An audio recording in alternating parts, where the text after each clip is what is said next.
Wrestling POV's content may not be suitable to audiences. Your discretion is advised. Wrestling POV's content may not be suitable to audiences. Your discretion is advised. Wrestling POV's content may not be suitable to modern audiences. Your discretion is advised.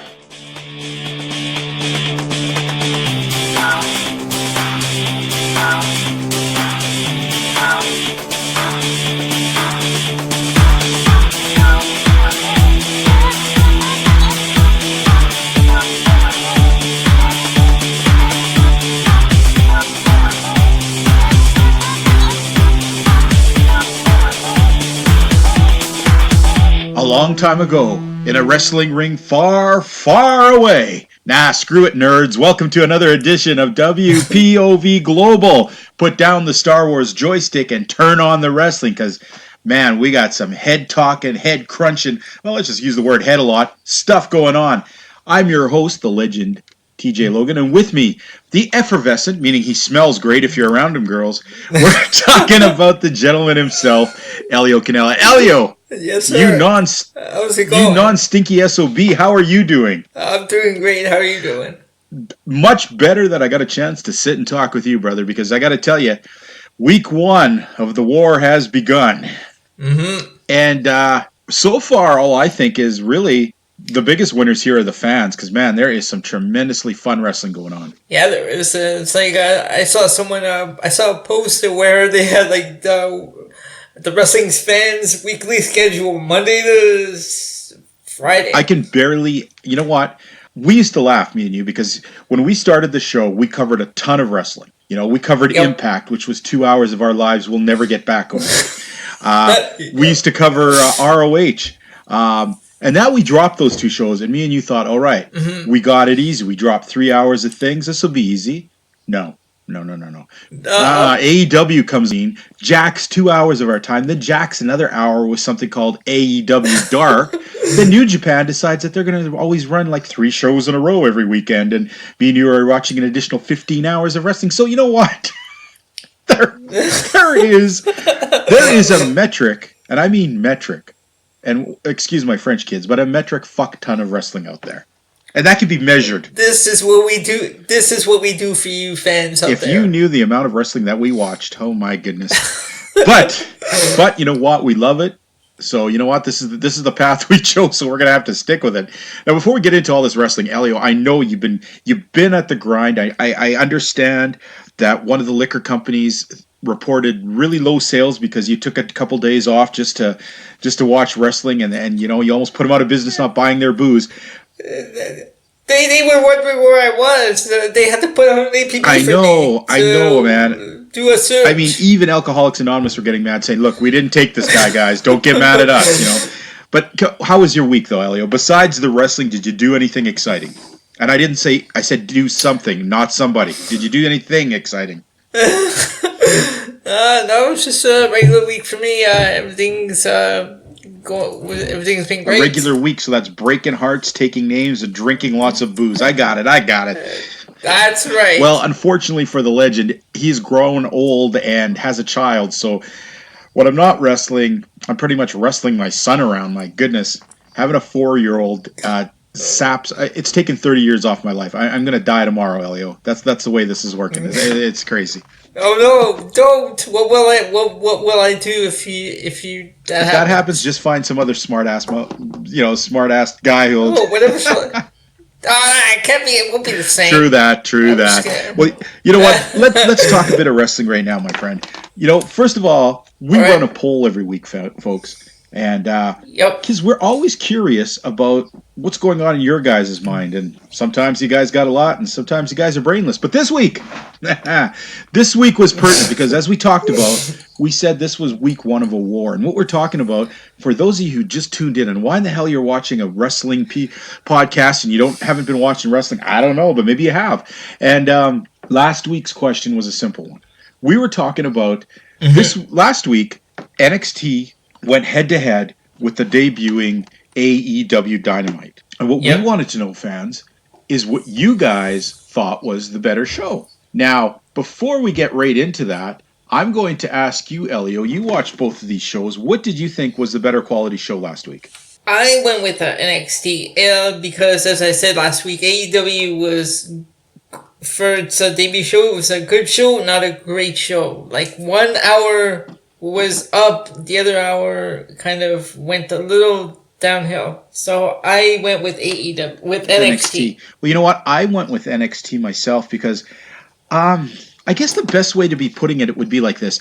AEW was pretty flashy, and it had moments of really good stuff, but there were also some weak moments that I saw in there that I wish I hadn't seen, things that I didn't think were that good, things that I thought, wow, why did they put this crap on here when they had so many other wrestlers on their roster they could have used? NXT may not have been as flashy, and it may not have had such, like giant ass events happening, but it was pretty darn solid with the wrestling, and I thought it was right up there. And I thought it just edged NXT, like NXT just edged AEW this week. Now, we're going to talk at the end of in the second segment when we go into the NXT report. We're going to also talk about what the guys over at Wrestling POV thought who was the better thing. So far, our votes we thought that NXT outshined AEW. Now, here's the weird part, and I don't know how to read this, but of our voting, 60% chose AEW as the better show. And I bet a lot of those were the ones that were complaining about how AEW is going to suck. We're gonna check a couple comments here. First of all, and I question this guy's name because I know they know him over at WPOV, but come on, Jason Serrano, you don't think there's something fishy going on with a name like that? Anyhow, Jason Serrano wrote, "If you choose AEW, I don't know what you were watching," and then he followed it up with NXT was way better than AEW. Don't care, hop off the bandwagon train. Okay, well, at least he answered the question, and that was kind of a nice thing. It doesn't seem like a lot of people who answer our polls actually answer the question. And the only other comment we had was from Adam Burton, who said, "I'm torn on this one. I watched AEW at around midnight when I settled in after work. However, I think the NXT had the better show overall if we go by quality of matches." Adam Brunton, I agree with you. So fans, and for once, albeit only two of them, but at least two of them took the time to listen to the poll. So, fans, interesting stuff. We're going to go into, like I said, in the second half of the show, when we go over the AEW show this week, we're also going to tell you what the guys at WPOV thought, and we're going to do our overall rating, because we said we were going to cover AEW, they were going to cover NXT. They, of course, will probably watch, they'll also watch it. AEW, and we'll also watch NXT, even though we won't really talk about NXT, but we'll give you an honest, unbiased opinion of what we thought was the better show. So in the second segment, definitely we're going to talk about that in the next half, all right? So, news this week. It's time for the news, and you know what? I don't have any news, man. They're really, there's just little mini signings and things of people. Like, it's kind of hard right now when all the big... there's no point of talking about wrestlers being signed because everybody right now is either in the big companies, right? So, how about you, Elio? Do you got any news to talk about? Actually, you asked me how my week was. I do have a bit of news. Last night, I sat around 10 o'clock. I sat down with my tablet and I watched episode 1 of NWA Power on the NWA Power. YouTube I read something about this. Okay. I got a few questions for you then. Okay.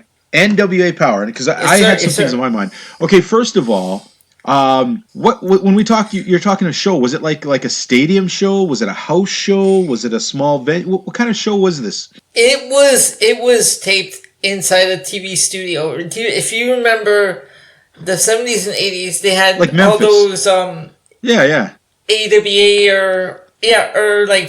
they had them right in the TV studios. That's the feel that they were going for. Is the old 70s, 80s feel, and even the theme song, the opening intro. Yeah. Now, I'm a big music guy. I play the piano, so I'm all about music. You don't get more 80s than Docking into the Fire. Don't. that's okay. Then here's my next question. Okay, so did it work watching this kind of studio thing? Is that kind of thing fly in this day and age, or were you just bored out of your mind? Did it work?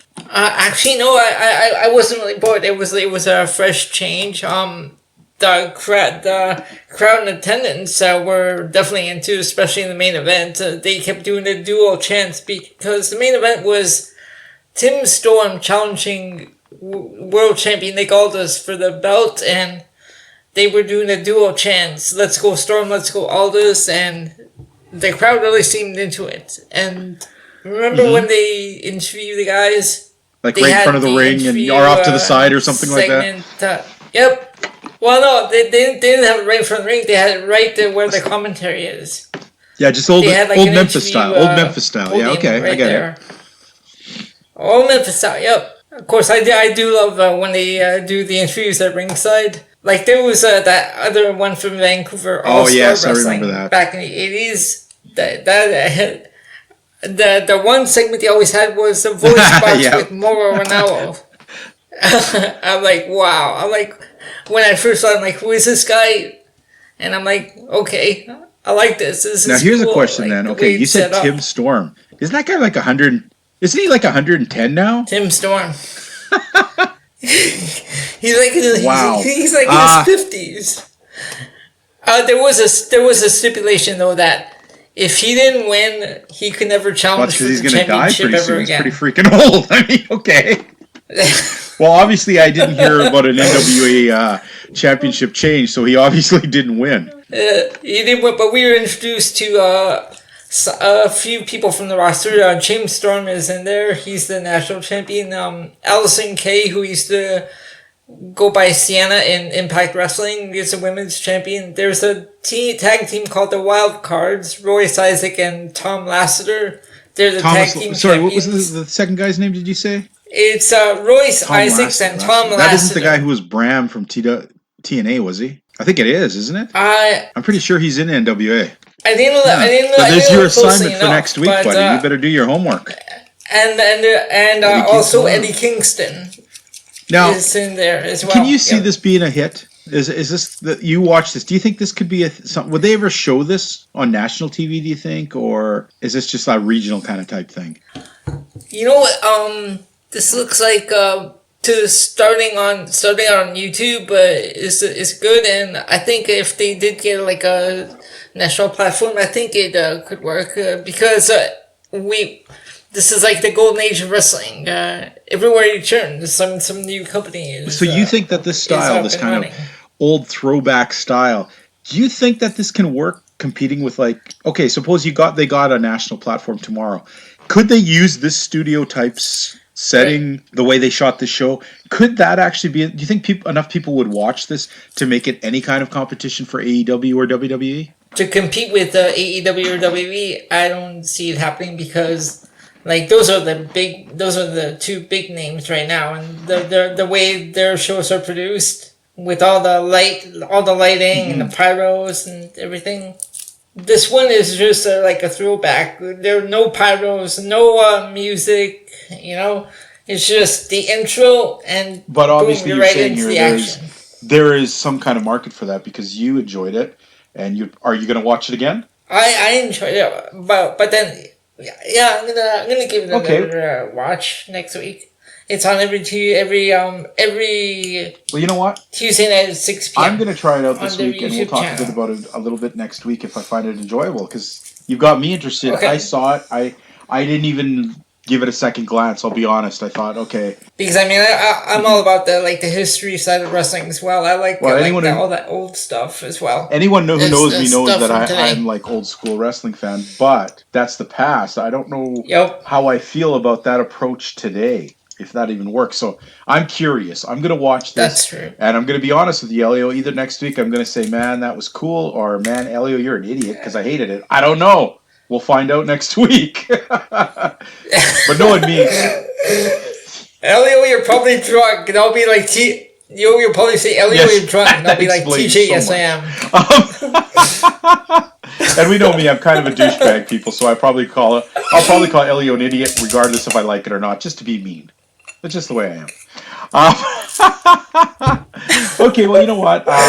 Let's talk about our hot topic this week. And our hot topic, and I really wanted to delve into this, we talked a bit, we had a poll a couple weeks ago, folks, and I thought, we'd move on or things would change, but things have gotten worse. And I'm talking about the company Ring of Honor. Now, fans, Oh, if you knew yes. Me and Elio have been long time Ring of Honor fans. We've watched it from the beginning. We've been through the Yep. glory days of it. And I don't think I'm not kidding anyone here when I tell you that me and Elio had a pretty high reveration for for ROH, you know? However, the two of Yes. us agreed a month ago to drop covering ROH because it was starting to become, Mm-hmm. I don't know, so lackluster. Yeah, it just Repetitive. yeah, it just was Stale. not the Yep. ROH that we'd grown to love. And I think deep down inside, we thought maybe if we took a break from it, it wouldn't turn us off enough that if it got hot again, we could jump back in and forget that little lull. Everyone has a lull, you know what I mean? But it doesn't seem like Yep. that lull is ending. And it seems time. No, there's a there's a problem when the most exciting part about a show is Yeah, the the hot girl commentators. In this commentator. case, Yeah, Quinn. yeah. In this case, um, Quinn. Yeah, that's how you know so there's the a hot problem topic with the I'm going to talk about company. here today is why is ROH failing so bad? And how do they bounce back? And can they bounce back? And these are questions that really kind of touch on everything about the landscape of wrestling right now. I mean, Elio was right when he said this is a golden age of wrestling because there is some great wrestling going on here. However, just like anything, if there is a gazillion companies, there unfortunately is not a gazillion wrestlers to fill gazillion company. So let's take a look at some of ROH's problems right now. Okay, a year and a half ago, ROH was a hot product. They had a lot of great wrestlers. Yep. Definitely the loss of all the guys who went to AEW that definitely hurt them. However, there's a good way to look at this. If you look at the time back then, New Japan and ROH were kind of doing stuff hand in hand. You know, they were helping each other, and they were both kind of in the same boat. Now Right. when ROH Yep. lost all of those wrestlers that went over to AEW, New Japan also lost, including their main guy Kenny Omega. They lost a heck of a lot of guys too. But here's a big difference, and let's figure out what the difference is. How come ROH can lose a bunch of guys and decline in their quality, and New Japan lost the same amount of guys, lost a big amount of things, and yet managed to keep themselves strong and actually grow stronger with their product? What has been the big difference here? And I think, and I know it's the word that everybody hates to hear a lot, but it's definitely creative. Okay, New Japan, when they lost their big guys, they elevated some younger guys, and they really worked on giving fans exciting matches with good stories. Did ROH do that? I don't think they did. I think they elevated some guys that were not the best to elevate. They did some really bad, questionable stories. And we should take a look at some of these booking decisions right now, okay? One of the ones, Okay. yes? And I'm sorry, I thought I thought that first this new format they were trying out But would it's work, but not so much because not I so think it much. took us 2 weeks to realize that what we were starting to see here now wasn't a cool new, like it wasn't a cool new way to show their product. Basically, they just turned into kind of a highlight digest show that nobody really wanted to watch. You know, there wasn't anything really of quality in it. I mean, you'd see a few minutes of some highlight stuff of, say, like, like from some of their big events. That global wars whatever it Right, was and then called they that throw a just match on there, but happened. the match would be like the Shinobi Shit Squad. You know, and it's like, why are we turning in to watch Yeah. lower card guys who nobody cares about? You know, you contrast that with New Japan. I mean, they brought up some guys and turned them. You know, they brought on Will Ospreay and made him a giant, like a bigger part of their programming. You know, they took some of the guys that didn't get enough Yep. shine and really shined them up, and just really started putting a lot of cool matches together. I mean, what did ROH do? I can't even remember the name of it. You remember that name of the event where they have the big battle royal where somebody at the end comes out and gets to be, gets to have a title shot coming up. It's like their big thing of the year. What they ended up, uh, Oh, wasn't that the G1 uh, Supercard? I can't remember. It's whatever it was that they have this every year where it's their chance to elevate a guy. And in this year, they had Kenny King hide under the ring and then jump up and win it. Kenny King. Yeah, that was the Okay, G. That was the so G1 this specialty Supercard. match, which is supposed to set the tone of the year, they take one of the most boring wrestlers, a guy who has never been interesting. I mean, even back when he was with the All Night Express, I mean, even then he was barely tolerable. But now we're supposed to believe that he's a top contender. You know what I mean? It just came off as terrible, and just a lot of bad choices. And I'm gonna say this, and I don't want to be mean, because sometimes you can respect a person and like a person's work, but realize that they don't fit into the role that they're given. And right now, I'm looking at the choice of making Matt Taven the ROH champion. He's a solid wrestler, and he has a lot of talent, but he's not by any means the kind of guy who's going to move the needle for you. He's not going to be the kind of guy who's going to draw in new fans or even be that exciting. And unfortunately, his reign came across as pretty lackluster. And I find that, that was their choice. They got their chance to pick the dude who was going to guide them through the new things. And they went with a guy, unfortunately, who maybe he deserved it, and maybe he could be something, but he wasn't the guy they needed at the moment. Now, I don't know if you agree with me or not on this one. Didn't he win the top? Didn't he win the years top ago? prospect? Yeah, I think he did a couple of years ago. But here's the thing. Yeah. Be honest, Elio.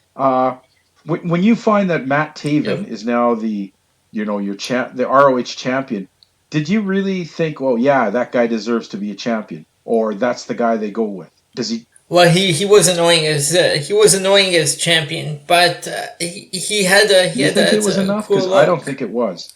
I think that they had other wrestlers that they could have easily been more of a draw for fans than Matt Taven was. I think it was questionable decision there. And I think these things have really added up. It's come to the point now where it's sad, but you're right. I mean, the girl Quinn, their new announcer, is probably one of the few highlights just to see her on the show. We talked about wrestlers and looked at it, and some of the, what about Lifeblood? Maybe this was a good idea, but it sure seems to have fizzled into nothing. Oh, our Lifeblood... Apparently, they keep flogging it. Who knows when members leave or come. Their Juice Robinson was supposed to be their leader. He was there for 2 weeks, and then they never said anything. Tenille Dashwood's gone. She's you look at the company as a whole, and there's not a lot of exciting wrestlers in there. Right now, I can only think of 3 guys that I enjoy watching in ROH. I love watching Jeff Cobb.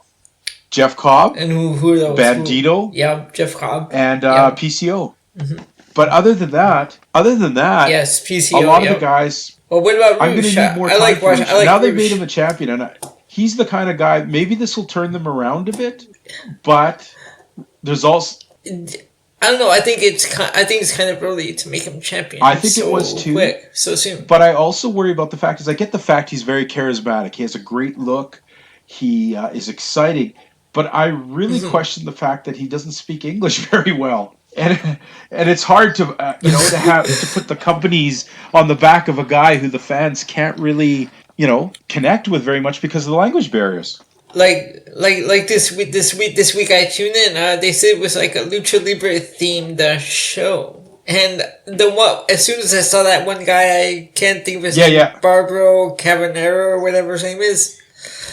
As soon as he came out, I'm like, that's it. I just can't right now. Especially with that stupid bone that he had sticking through his hair. Here's the problem, right? What does ROH do? I mean, I guess Rouge making him champion, that's definitely a move, but is it enough? Can he carry the? No, I'm thinking I'm thinking this new format. Like I said, it may have worked like in the beginning because it was a fresh look, but after a while, we saw that it kept getting repetitive. I think they really need to drop this format and go back to the drawing board, I guess, and figure something out. I don't know where ROH goes from here. I mean, I really hope it doesn't fold. But let's face it, there are some big companies out there signing wrestlers left and right, and I'm not sure what ROH has to offer. I mean... I think ROH can climb out of it. They're not freaking Impact Wrestling. That one's the company that always manages to hold off. Impact is like cockroaches, man. Doing. You cannot kill them. You cannot kill these things. Seriously, like their product is terrible. Their storylines are terrible, and but I think ROH can at least try and do something. Impact Wrestling, I don't know what else to say about that. It's like talking about the last turd before it hits the toilet. Fans, I'm curious if any of you people are listening here are ROH fans and have been sad about the decline of it. Write us in. I'd like to hear some comments what you guys think. Mm-hmm. Can ROH bounce back? Will it bounce back? Is it the end of ROH? Or maybe you're a solid diehard ROH fan and you think that we're just full of beans because we're not seeing the glory of what you see. Tell us what we're missing. But I kind of don't think by looking at the numbers and the ratings that have come in and declined. I mean, one of the most disturbing numbers I saw was from July to now for pay-per-views that the number has decreased by 77% of buy rates. That's harsh, man. Wow. That is harsh. And there's lots of bad things to look at, but I want to know, fans, what you think could be good things. So please, take your time, write us in. I'm curious for all you ROH backers out there, or even you ROH haters who think it's about time this crap dies. Tell us. Tell us what you think. Now, before we go into our break, I want to quickly talk a little bit about New Japan, okay? This week, New Japan only had one show. It was called The Road to... What was it called? The Road to Road? Or something? New Japan Road. New Japan Pretty Road. ambiguous. It is the last... They only had one show. Yes, there was only one show this week. And it was a bit of... Some of the matches in there, as you can imagine, lots of 6-man, 8-man, whatever matches, were basically setup matches for coming up for the King of Pro Wrestling, which will be happening on the 14th, so we'll be able to talk about before next episode, hopefully. And we'll also be able to talk about the Super Junior Tag Team Tournament. And first of all, though, coming up on our New Japan, we definitely will see the two big matches that we can look forward to on King of Pro Wrestling. We have Evil taking on Kota Ibushi for that briefcase he won, so he gets the guaranteed title shot. Really, that's a really cool match. Right. I'm still going to say Ibushi still scrapes by with it. I don't think Evil's going to take it. Yeah, I was just thinking that I'm going to go with Ibushi because he always manages to pull out the win. And the main event will definitely be Kazuchika Okada putting up the belt against Sonata. And what do you think of this one? What do you think of this matchup? Sonata getting his final, getting his newest shot at Okada. I'm gonna go with Okada to retain this one. I'm gonna agree with you. Sonata, they're really kind of pushing him in the limelight now. They're kind of giving him that spotlight and trying to make him a single star. I'm wondering if we're looking down the road at maybe a fallout with him and Los Ignobles, and maybe we're going to see Sonata versus Evil or Sonata versus Naito down the road. I think that's a possibility. Oh, Sonata joining Chaos. Well, I don't know. That hasn't even happened. I'm just saying it's a possibility that I see. Sometimes I get that idea where I look ahead. No, I know. I'm saying if that does happen, could you see Sonata joining Chaos? No, I think I see Sonata lone wolfing it, taking the Tanahashi route, not really being part of an established gang, but just kind of like doing his own thing. Mm-hmm. I don't think he would fit. I don't think he's a good fit for Chaos, to be honest. And I really don't see him joining Bullet Club. So, no, he wouldn't be a good fit for Bullet Club. No, not at all. Now, quickly talking about, also on the 16th, we have the Super Junior Tag Team Tournament, okay?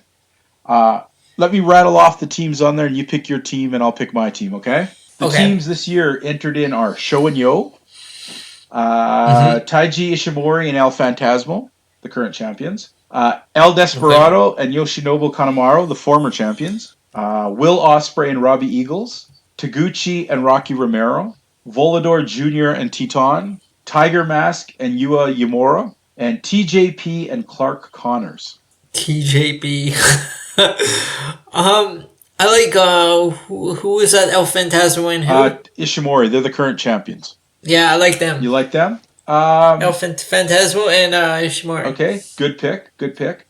Now, I'm going to give you heck because I think TJP is cool. I like Perkins. I don't know why people are making so much fun of him. Why? He's a good wrestler. I like him. He's solid. But I don't think joining with the new guy from the Los Angeles dojo is going to get him very far in this tournament. Tiger Mask is way too freaking old and his partner's way too young. I don't know. I still say TJP. I'm not so on him. Okay, I get. Well, we'll agree to disagree on that one. All right. I think that Ishimori and El Phantasmo look great, but I have got my eyes on Will Ospreay and Robbie Eagles. I have no idea. You know what? They may not do that great. They haven't been tagging that much, but I'm going to give them the shot here, and I think that they're going to take a serious run at Ishimori and Phantasmo down the road. So, fans, we got that coming up, the Super Junior Tag Team Tournament.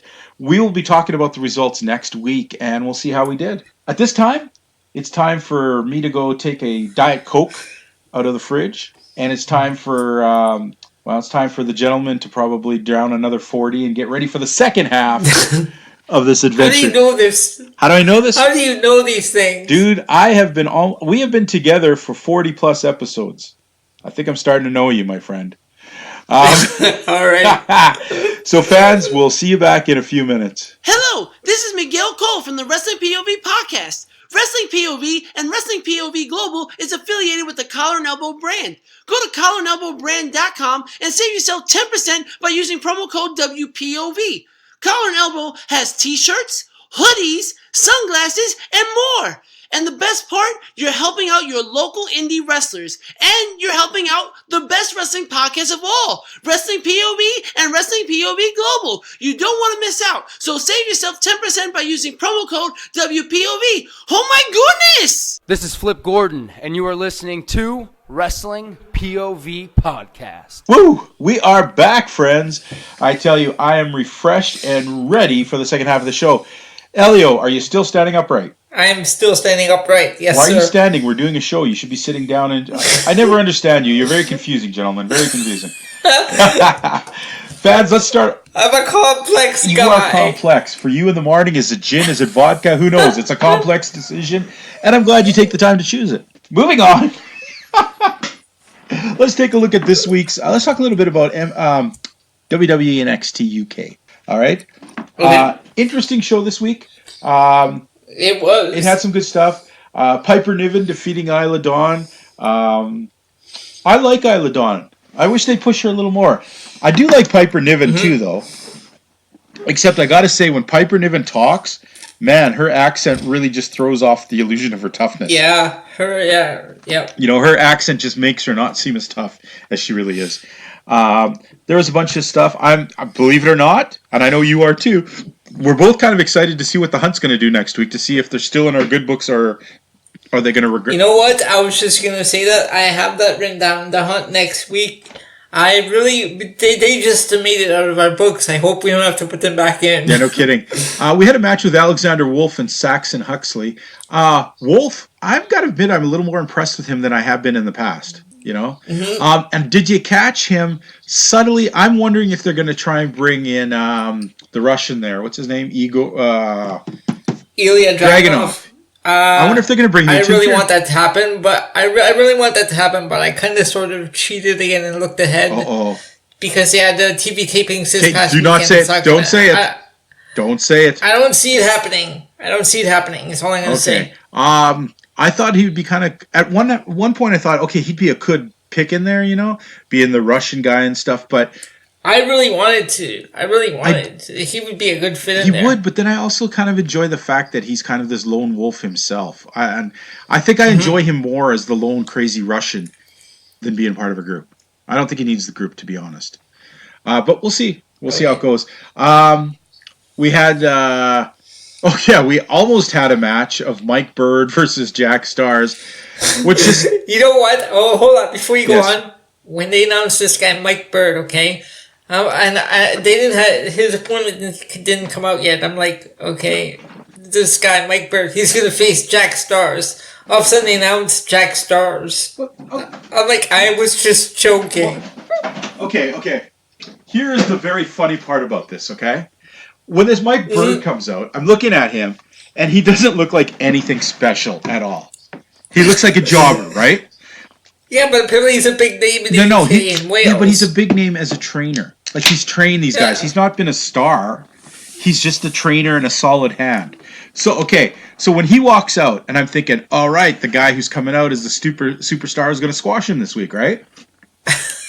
And then when I saw it was Jack Stars, I'm like, no. There's no way a match is going to happen. Something's got to happen. I swear, I was just joking when I said it would be Jack Stars. No, but honestly, when you saw it was Jack Stars, did you believe for 1 minute a match was going to happen? It just seemed like this is a ripe setup for these two to get killed.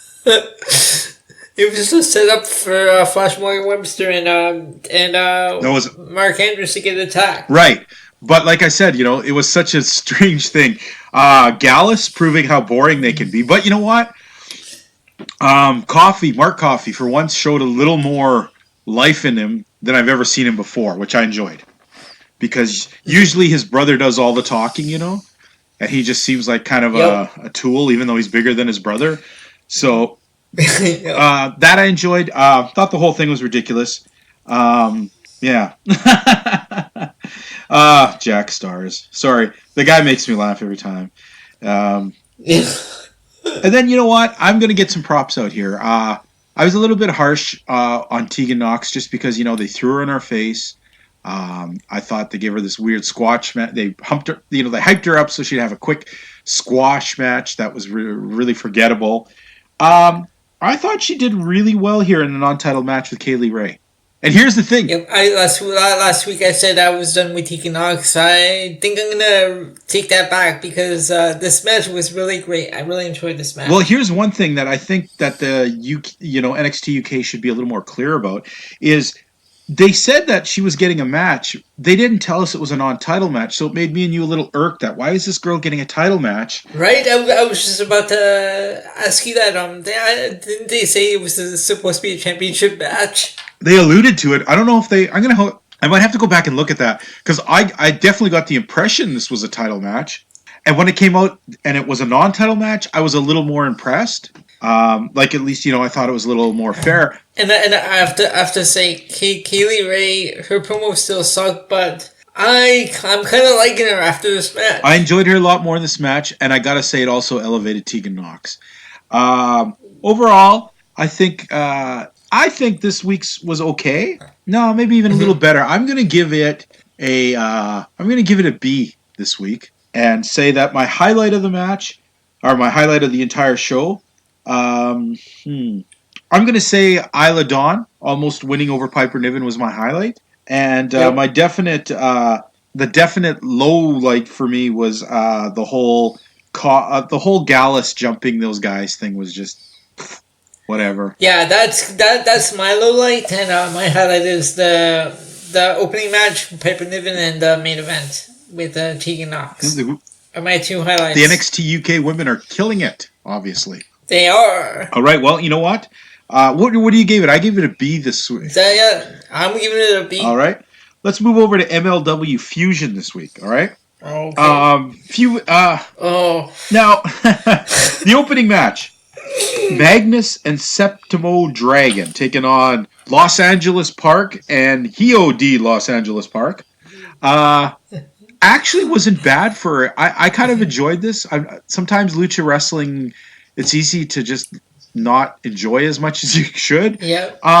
MLW does lucha wrestling well. And I thought this was a pretty solid match. And I don't think there was any question who was going to win. It was definitely father and son here, the Parks. But I thought it was a good match. Yeah, this was a good match. I enjoyed this one. I didn't think I'd enjoy LA Park and El Hijo de LA Park, but these two were good in this match. Yeah, it was enjoyable. And the other two guys had some really incredible stuff going on, so they're good for them, young up and coming. I have a question. I have a question. Yeah. that Contra. I swear, every time that Contra symbol appears, yes, and I'm like, jeez. Now, you got why that happened there, didn't you? Yeah, because Jacob Fatu and LA Park have a match coming up in Super Fight. Yeah, I actually liked the promo that came up after that with Samael going on about how that. I'm sorry, I just can't look at that guy the same after you said you heard that he was probably one of the producers of MLW. I was like, wow. Well, he is. He is one of the producers. It's not a rumor, but but I mean, you got to separate that when you watch the product, right? No, I'm saying I can't look at him the same. Like, it's like, wow, this guy is one of the producers. It's kind of it's a cool thing. So I like the promos there, but you know what I gotta say? As much as I kind of enjoy the Von Erichs wrestling, they have crappy. Their promos were they're just sad, like, and they're when they were going on about the dynasty. What's wrong with you guys? It's just like cheesy 80s. I did not enjoy. They just need to shut their mouths. They're better wrestlers, and even so, when it comes to the two of them, the one without the shoes, the taller one, I think is the more enjoyable wrestler. The other one is okay, but that would be Ross. Yeah, Ross is the better wrestler for sure. Then we had.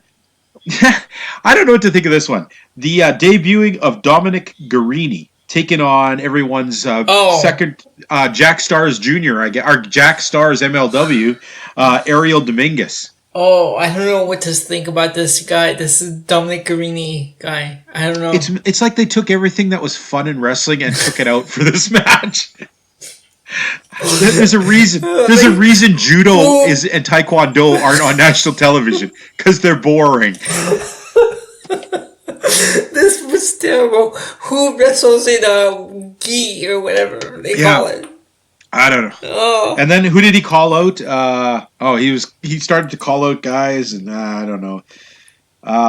He called out Timothy Thatcher and Tom Lawler, and I'm just like, okay, that's it was because then Timothy Thatcher, they showed in-ring interview with him from I believe last week where he called out Tom Lawler. And you know what was so funny too? That Tom Lawler little segment was hilarious with Lawler like, what? He speaks? I thought he was a mute. That was good. That's the coolest I've seen Tom Lawler in a while. Okay, your favorite dudes, Injustice, had some more boring crap. I'm sure you're mistaken. Cannot stand these guys. I'm drunk. I'm not that drunk. Yeah, there's not enough booze. Are you sure you're not drunk? Are you sure you didn't get this by liquor cabinet again? I must have. Let's go over to the main event really quickly. Austin Aries against Brian Pillman Jr. Ugh, Austin Aries. You know, I used to love Austin Aries back in the Ring of Honor days. I can't stand him anymore. Yep. Oh. And Brian Pillman, I gotta say, he's a lot better wrestler than I think we give him credit for. Mm-hmm. Although he does a lot of glaring rookie mistakes that people capitalize on or that just make him look kind of dumb. But a good solid match. Aries taking the win. And then calling out Teddy Hart and ending the show with Teddy and Austin beating the crap out of each other. You know, what would you give this week's show, buddy? This week I'm gonna go with the C mainly because of that Dominic Guarini match. Okay. That brought it down. The Von Erichs promo was just not good. I'm gonna. Anytime I see Injustice on my screen. Yes. I'm going to give it a B-. Okay. A little bit better, but I'm definitely all the things you talked about was what made it sad. The low light, the one, if I had to pick one low light of the show, had to been the Guarini match. It was a lot of setup for a lot of boredom. Yep. And the highlight for me, I'm going to say the first match was... What the hell was that? That was Panama. Oh my goodness. Are you an alien? Yeah. Elio, are you an alien? You never told me you're from another planet. All right. Well, the mothership may be calling you, but I'm going to tell you this. The main thing for me was the opening match was, I thought, fabulous. What were your highlights and lowlights? Okay, so, like I said, my lowlights were the Dominic Guarini match and the Von Erich promo. My highlight was that Tom Lawler promo. It was good. It wasn't quite it wasn't a match one, but it was good. And I'm gonna go with the first match, the Elliot Lost Parks and Magnus and Septimo Dragon. That was a pretty good match. All right. Well, you know what, fans, we get to the point where we're going to talk a bit now about. However, they said when the October 19th show is gonna be built around. What are you talking about? The October 19th, the episode of MLW. Oh, yeah, okay. It's gonna be built around Jimmy Havoc's slaughterhouse. Oh my goodness. I can't tell you how much I hate Jimmy Havoc. I hate him so much that not even Miguel Cole would throw the hate alert my way. Yeah, I'm getting there, man. I am getting there with this dude. and guess what? He is in one of the matches in the next segment we talk about in AEW. Yep. So fans, let's click over to AEW, and we're gonna go over AEW. We're gonna go over AEW Dynamite this week, week 2. We're gonna go over a bit of the matches, talk about the things that happened, and say what we think about them. Okay. I gotta say, I kind of like that opening. The opening's kind of cool with the colors and the things. Looks good. Looks professional. The announce team. I enjoy Tony Schiavone and Jim Ross. Excellent together. Have you noticed they kind of pick on Excalibur a little bit when he says certain things? They kind of mock him a bit. Yeah. Like when they were talking about fingers, and he's like, "Oh, the metacarpal," and they're like, "Oh, why don't you talk?" It was kind of funny to hear them. I just really don't get this Excalibur guy. I mean, I don't know. It's like Schiavone and Ross, I get, but then Excalibur's like. It's like he just stands out. I'm going to disagree with you. I think they need him because I don't think that the two of them can do this. Can hold your interest long enough with their personalities, like the average wrestling fan. I think that Jim Ross is great at the excitement part. I think Tony Schiavone is also good with the excitement part and talking a bit about a little bit about the moves, but you need this need a guy like Excalibur. But why Excalibur? I mean, a third guy, but why Excalibur? I don't know. At first, I questioned that myself, but I got to tell you, I don't mind him. I'm not think he's great, but he's not by any means terrible. Okay. Okay. And I think he does okay, and I do dig the fact that they poke fun at him a lot, and he takes it a lot. Okay, so. We start off with an opening match. The Young Bucks taking on Private Party. Mm-hmm. This is round 1 of the AEW Tag Team Tournament. Yep. First of all, I like the little package they showed us in the beginning. I like those packages. They show like the story behind like this match. It's not just like just a package just thrown together. And they do really good with these packages, folks. They're really high quality. Yep. So you know what? We've heard. I don't know about you, but I really haven't seen much of Private Party. These guys are money. These guys are good. I like they these guys. Really shined in this. The Young Bucks. And actually, when we were going over the picks for the tournament, I picked these guys to win. You had a solid pick there, dude, because these guys they're good. I didn't know. I know that probably AEW is looking at building stuff around them. I didn't realize how good they were.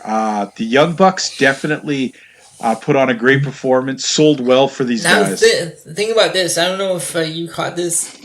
You should notice how the camera would pan to one of the Young Bucks' face every now and then. Yeah.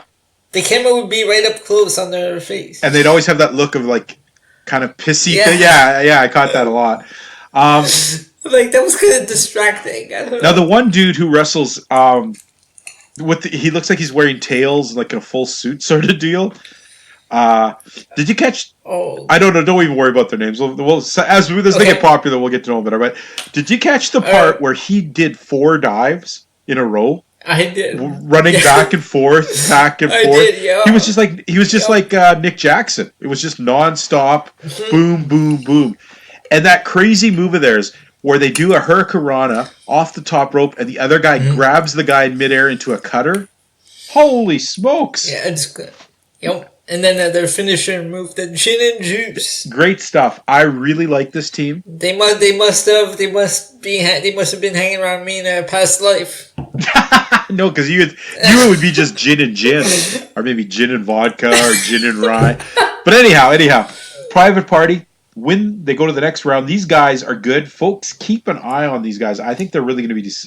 These guys they are. Then we had a terrible promo with Jericho and his cohorts of LAX, Sammy, Justin Bieber, Guevara, and my wife calls him the Mexican Justin Bieber, Sammy Guevara. and Jake Hager. Yeah, and... Is it Hager or Hagar? They were pronouncing it as Hagar, but who knows? Yeah, that's what I noticed. I'm like, Hagar. Hagar is that comic book character. I was thinking, that comic strip character. I was thinking of Sammy Hagar from like Van Halen. But anyways, oh, I thought you were the music guy. You should have caught that. Anyhow, terrible promo. Jericho looks like he's 150 years old. Wow. He is so out of shape. I don't care how dressed up he makes himself look and how good he makes himself look. He's still out of shape. So then we go to our next match, which is Wait, did you catch it? Oh yeah, I guess I should say it. They call themselves the Inner Circle. That's terrible. Yeah, they're just lame. When I heard that, I was like, really, the Inner Circle? Why don't you just call yourselves they took a shot. They took a shot at WWE Creative. Yeah. Why didn't they just call themselves the Illuminati? That might have been anyway. Our next match, the gentleman's all-time favorite wrestler, Jimmy Havoc. Should you just think about that? I do like the other guy. Though. I like anyone that kicks Jimmy Havoc's ass. I like Darby Allin. I always have, and I know it's kind of there's a lot of similarity between Jimmy Havoc and Darby Allin, but I think Darby Allin tries a lot harder and is a lot more talented. You know. He just has such a cool look to him. Now, it was a pretty cool match. The winner of this was going to fight Chris Jericho next week on Dynamite. Next week, yep. Yep. Really fast-paced match. I got to give credit to Darby Allin. He does something that freaks me out in wrestling, okay? And that's when you do a blind move. A move where your back is so far to the other thing that when it finally hits you don't know what you're hitting. His coffin drop... That's some scary shit, man. Jumping backwards and not knowing if you're going to hit the guy because you can't see. That's putting a lot of trust in your abilities and stuff. Maybe a lot more than I would want to. I think the coffin drop scares me and stuff. But also, you have to put a lot of trust in your opponent. Yeah, too. And so do you really want to do that? Because you know what? That's an easy way to break your neck. But Darby Allin wins, so he gets a match against Jericho. We then went on to the team of Bea Priestley and Emi Sakura fighting Dr. Britt Baker and the AEW Women's Champion Riho. Okay, now that championship doesn't look as bad as it did last week, like around Riho. Oh, sorry, say. Oh yeah, the belt. Yeah, you could tell she's okay. First, let's look at these girls. First of all, Bea Priestley. She's interesting. She's big, kind of attractive, but definitely the tough chick. And has a bit of a problem with Britt Baker. Yeah. Emi Sakura. Oh, man. I wish I could remember now. My wife looked at the way she dressed and said some really snarky comment. And I just wish I could remember it now, folks. It made me laugh for a minute, but just... Yeah, they said she trained Riho. Yeah. Now, did you catch it was her 24th year of wrestling? So that means even if she started at 16, would put her at 40 years old in there. Ooh, okay. All right. Wow. She had an interesting shape. I'm going to say that. Yeah. Dr. Britt Baker. This whole doctor stuff is stupid. I'm sorry. I think it's ridiculous. But does she want to be called Dr. Britt Baker? Yeah. Do they show it so it was her that wants to be called? I don't know, but she comes out. Her gear has like a dentist tooth on the back of it. Yeah, but I mean, would you call if I was a DJ? Would you call me DJ Elio Canella? I don't know, dude. I can't answer that. I don't know if that's her choice or not. But whoever's choice it is, it's kind of a dumb choice. Yeah. And Riho, man, this chick is so tiny. I swear, every time she does a move in there, I think she's gonna like her. Yeah, I think her bones are gonna break. She is so freaking skinny. I think I could wrap my hand so that my finger and my thumb would touch each other with her leg in between it. And not at the ankle, like at the top of the thigh. She's so that freaking skinny. But I will say this match was a lot more enjoyable than that atrocity from last week. Yes, but here's one thing I didn't like about this match. Now, last week, because it was the first rush feed to get to the Canadian viewing, which we saw, they didn't have something that they had in this match, which they had last week that we didn't see.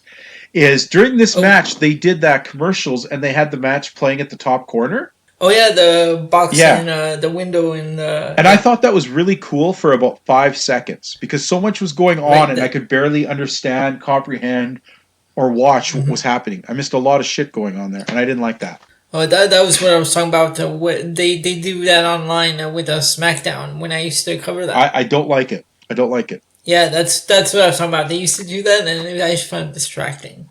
In the end, this was actually a pretty good match. Okay, I love how there's always rules in wrestling, but then somebody can break it because it's their finisher.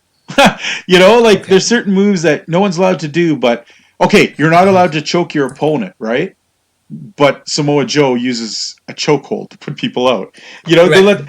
So as far as I remember, you're never allowed to stick your hand in someone's mouth to pull it back or fish hook people. Yet Britt Baker has a finishing move, and the last thing she does is kind of fish hooks you to the top of the mouth, and people tap. Oh, it's like that mandible claw. Well, not even. She doesn't even stick her hand down her throat. She just sticks two fingers and pulls your jaw up while you're in that.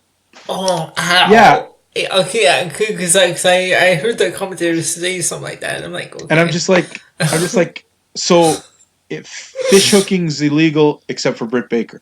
I hate that logic, but yeah, but she's a dentist, yeah, right? so she could fix your teeth. That means more clients for. Well, didn't somebody make the comment like she's tough enough to take your teeth out, but then fix them for you?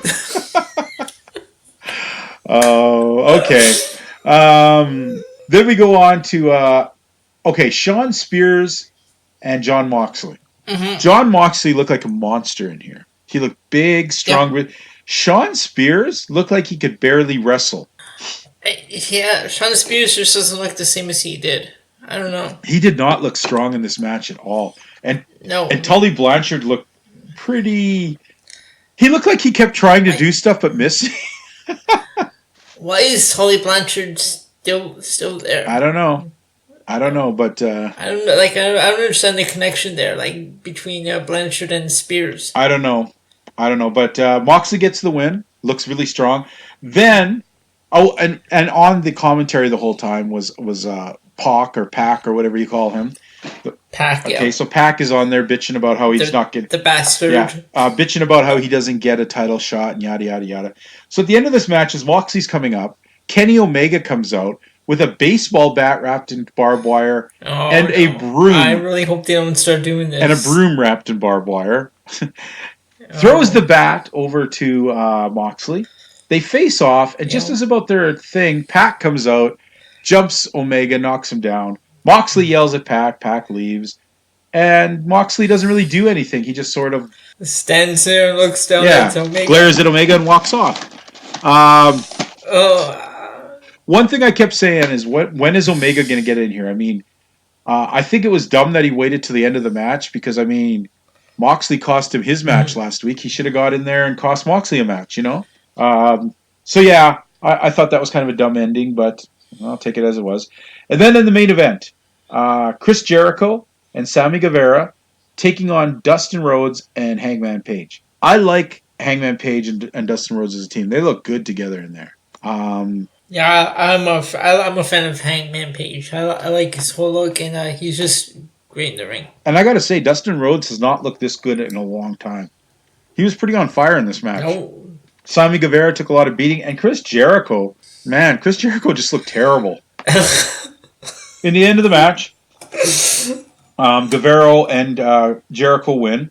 We have. I liked this end. I liked the end, everything that happened after. Okay, so this is where I'm wondering. Last week we had an ending with the bad guys standing triumphant, beating up the heroes. This week, they start beating up. They start going after Cody. Dustin and they go after Dustin and Hangman. Right. The lights go out. Right.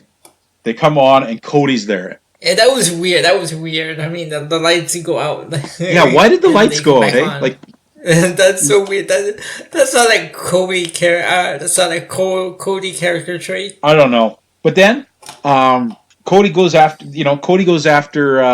Jericho, but then he gets attacked by LAX come out. Mm-hmm. And then it ends up being a big schmoz, people coming out left and right.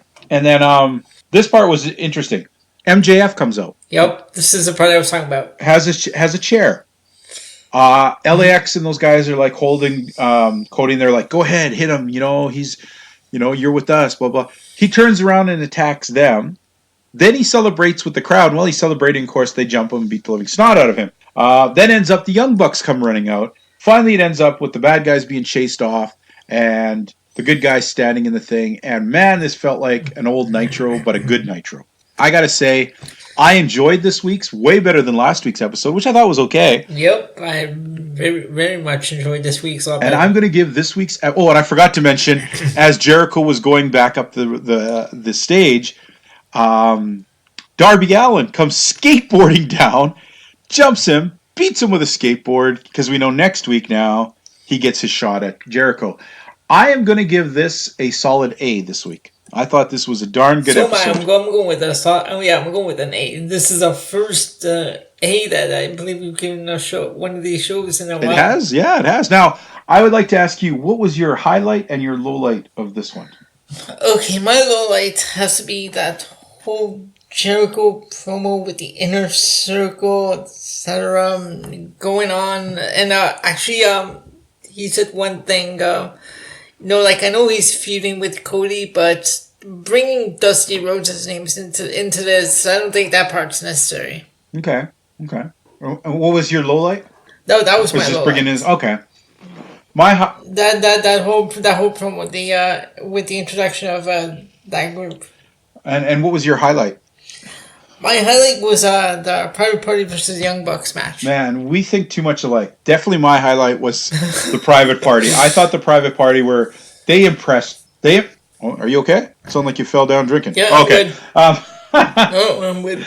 My highlight had to definitely been the Private Party. Really enjoyed them. The match with the Young Bucks, really good stuff. My low light... Seeing Jimmy Havoc usually is a low light, but he wasn't so bad this week. I'm gonna actually another one of my highlights was seeing Darby Allin kick Jimmy Havoc's ass.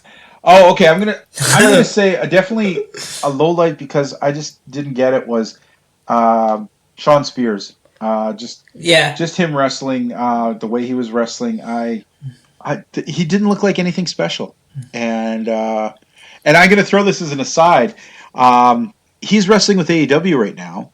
Now, out here in Western Canada, I cover I go to a company called the PWA, the Prairie Wrestling Alliance, out of Edmonton. And they're one of the best companies in Western Canada.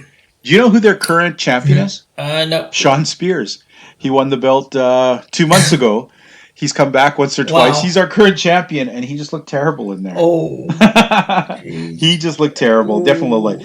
Yeah, so A straight across. Now, I would be remiss if we didn't talk about AEW Dark. And I think that...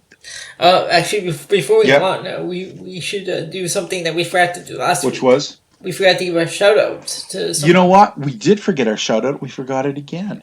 I would like to give a special shout-out to somebody who covered a live perspective of AEW's first show there last week. And I'm talking about...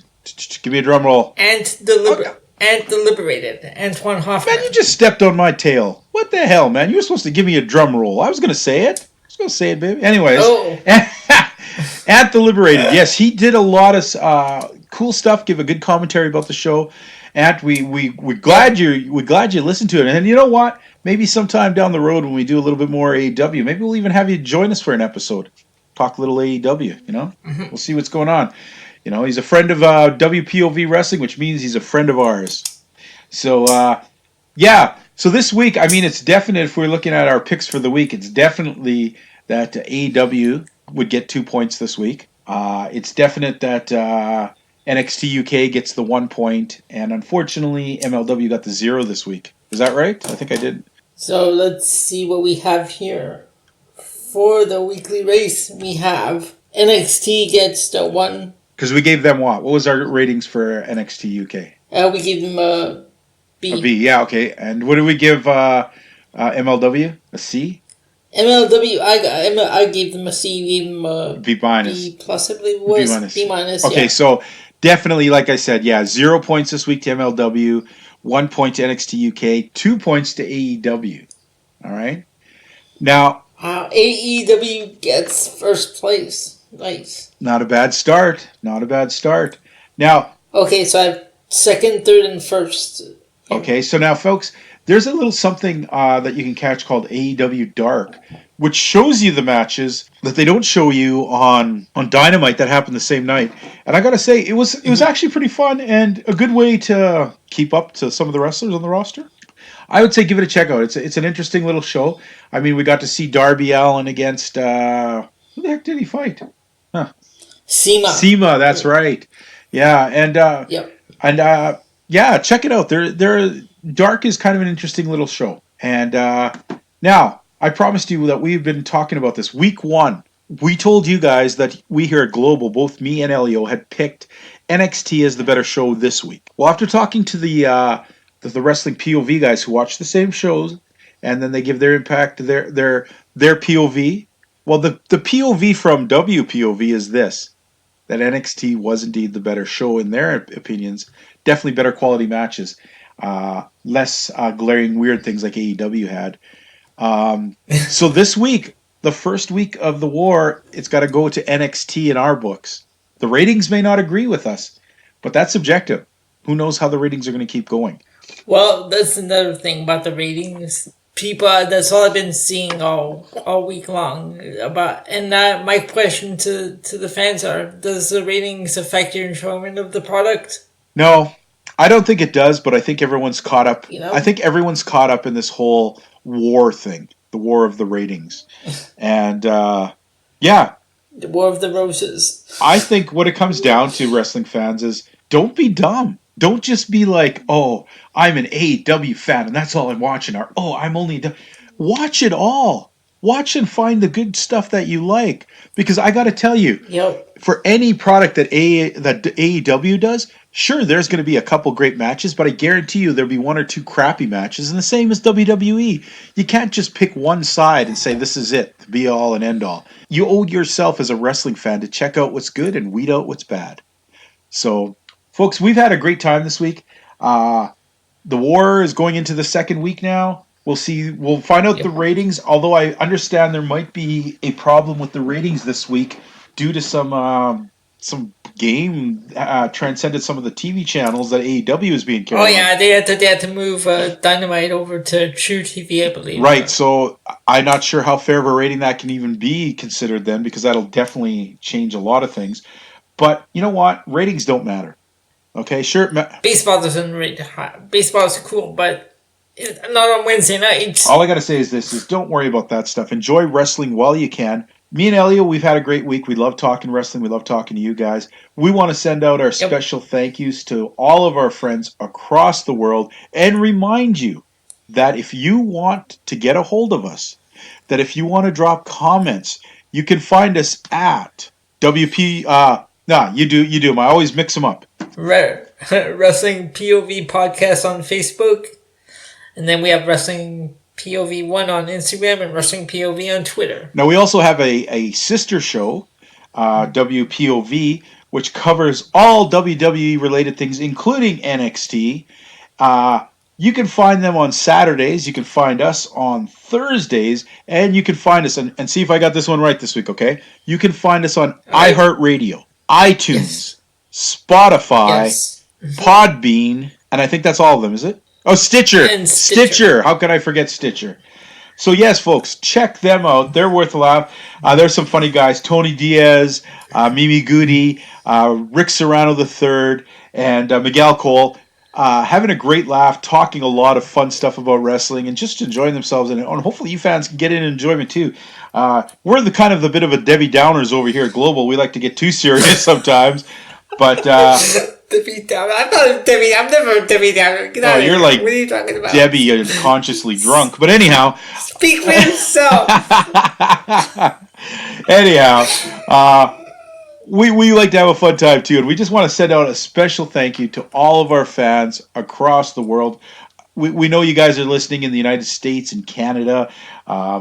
You're listening across Europe and Asia. We understand we got people listening to us from England and Scotland, from Germany, from all the way across in Asia. We got Australia, New Zealand, and of course, my brothers from other Soviet mothers. I'm talking about you people in Russia. It's good. I love Russian people, man. I'm glad to have some Russian fans. A good preview to all you guys, and stay tuned. And we've got a lot more coming. We want to hear from you fans. We'll be putting a poll up this week. Hopefully it won't suck. Hopefully somebody will actually read it and answer it without sending me a bunch of malarkey that I have to make fun of you about. I gotta say it's been fun this week. Elio, say good night. Say good night to the good people. Tell them you love them, and we'll see you next week, folks. All right, we love you guys, and we will talk to you fans next week.